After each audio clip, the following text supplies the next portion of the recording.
उच्चभ्रू वस्ती, धनदांडग्यांची घरावर चोर, दरोडेखोरांची वक्रदृष्टी कधी पडेल ते सांगता येत नाही। आणि त्यावेळी ते लूट तर करतीलच, पण एखाद्याच्या जीवाला धोका निर्माण करायची सुद्धा भीती असते। संभाजीनगरच्या वाळूज बजाजनगर परिसरामध्ये असाच प्रकार घडला। 5 ते 6 जणांचं दरोडेखोरांचं टोळकं आलं। त्यांनी एका घरात प्रवेश केला आणि ड्रायव्हरचे हातपाय बांधले। यानंतर तब्बल 8 किलो सोनं आणि 40 किलो चांदी अशी कोट्यवधी रुपयांची लूट केली आणि पळ काढला। सुदैवाने घरातील कुटुंब विदेशात होतं, त्यामुळे अनर्थ टळला।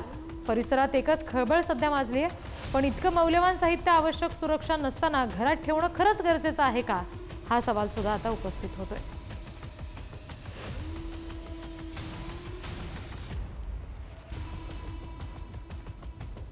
पुणे आणि कोयता असं एक गुन्हेगारी समीकरण मागच्या काही वर्षांपासून वारंवार समोर येत आहे। हातात कोयते नाचवत गुन्हेगार भर दिवसा शहरात दहशत माजवतात, प्राणघातक हल्ले करत रक्तपात घडवतात।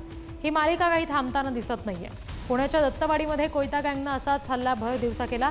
आधीच्या वादातून हातात कोयता घेत एका टोळक्यानं तरुणाचा पाठलाग केला। तरुण जीवाच्या आकांतानं पळत होता, मात्र एका गल्लीमध्ये शिरताना त्याचा पाय घसरला आणि तो पडला। नेमकाच या टोळक्याच्या हाती तो लागला आणि मग टोळक्यानं अत्यंत निर्दयीपणे त्याच्यावर एकामागोमाग एक सपासप वार केले। गोंधळ उडाला, त्यामुळे परिसरातले नागरिक एकत्र जमले, पण हातातले कोयते बघून मात्र कुणीच मध्यस्थी करायला गेलं नाही किंवा तरुणाला वाचवायला सुद्धा कुणीच काही केलं नाही।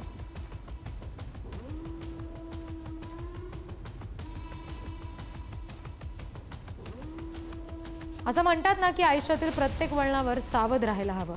अगदी तसंच रस्त्यावरच्या वळणावर सुद्धा सावधानता बाळगायला हवी, अन्यथा भयंकर अपघात होऊ शकतात। वाहन चालवताना चारही बाजूला नजर असायला हवी, वेग नियंत्रणात राहील याची काळजी घ्यायला हवी आणि यात थोडी जरी चूक झाली तरी अनर्थ घडू शकतो। इथंही अगदी तेच झालं। हे दृश्य आहेत केरळच्या मलप्पुरमधले। मलप्पुरममध्ये एकाच दिवशी 2 ट्रक उलटलेत आणि दोन्ही ट्रक पलटी होण्याची जागा एकच आहे, पद्धत एकच आहे आणि कारण सुद्धा तेच आहे। उड्डाणपुलाखालील वळणावर वळण घेत असताना दोन्ही ट्रक चालकांचं नियंत्रण सुटलं आणि क्षणार्धात होत्याचं नव्हतं झालं।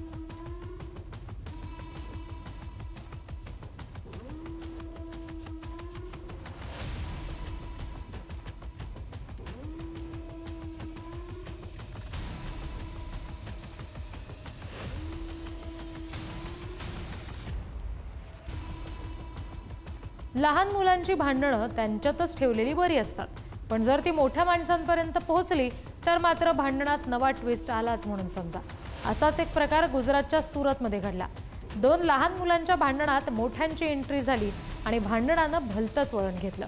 2 गटात लाठ्याकाठ्यांनी जोरदार हाणामारी झाली। जवळपास 8 ते 9 जणांमध्ये हाणामारी रंगली होती।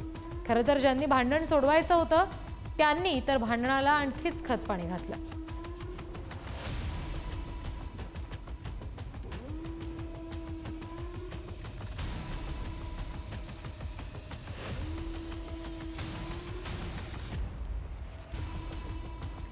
भूकंपाचे धक्के जाणवू लागले की माणसांच्या हृदयाचे ठोके सुद्धा वाढतात आणि या नैसर्गिक आपत्तीमुळे बऱ्याच वेळा प्रचंड नुकसान होतं, तर कधी सुदैवानं अनर्थ टळतो सुद्धा।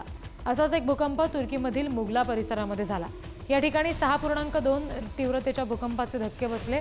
भूकंपाच्या जोरदार धक्क्यांमुळे इमारती हादरल्या आणि जसे धक्के बसत होते तसे घाबरलेली लोक स्वतःचा जीव वाचवण्यासाठी फक्त पळत सुटली।